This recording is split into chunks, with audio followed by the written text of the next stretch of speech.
Let me now share about what we know about this novel coronavirus. This virus comes from the family of coronavirus, which includes other viruses such as MERS and SARS, as well as the milder variants causing common cold. The medical consensus at this moment is that the novel coronavirus is more transmissible but appears less deadly than SARS. Evidence suggests that the rate of human-to-human transmission of this virus appears to be higher than that of SARS. For now, the evidence also suggests that transmission is mostly via droplets. What this means is that the virus is carried within droplets emitted from an infected person over a short distance, such as when a person coughs or sneezes. If these droplets come into contact with the eyes, nose or mouth of an individual directly or indirectly through hands that have come into contact with these droplets, the individual may become infected. To clarify, there is no evidence currently to suggest that the virus is airborne.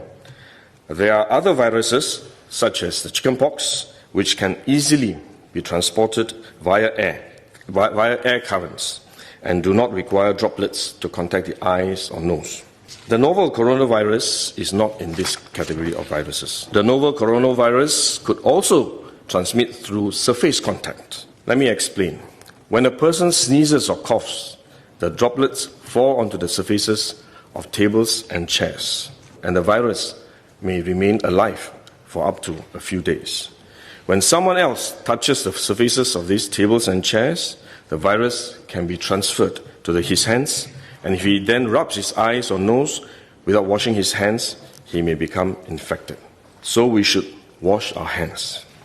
This is also why we only quarantine the close contacts of confirmed cases. For more transient contacts, such as individuals that the confirmed cases may have walked past in malls or hotels, the risk of transmission is low. For coronavirus generally, the person is most infectious when he is displaying symptoms, or what you call symptomatic.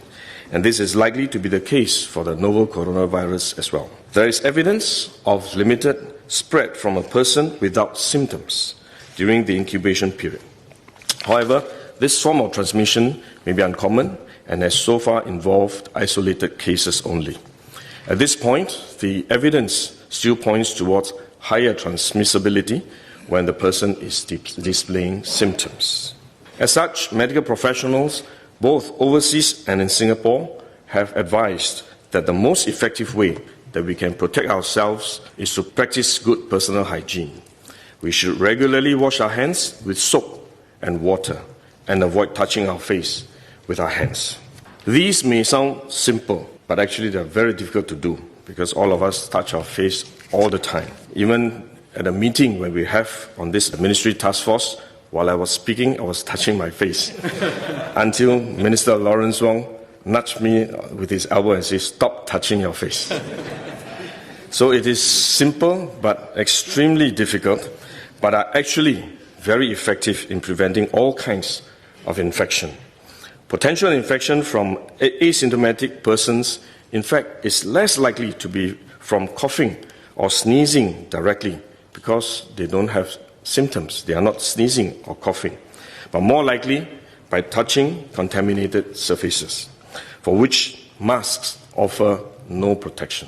Wearing a mask when we are well often gives us a false sense of security instead, and we are more likely to touch our faces when we constantly adjust our masks, which is one way the disease spreads.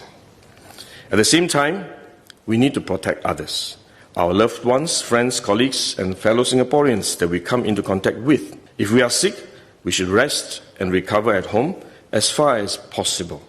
If we do need to go out to see a doctor, for example, we should wear a surgical mask to protect others. So this is when mask is needed, when we are unwell and have to go out.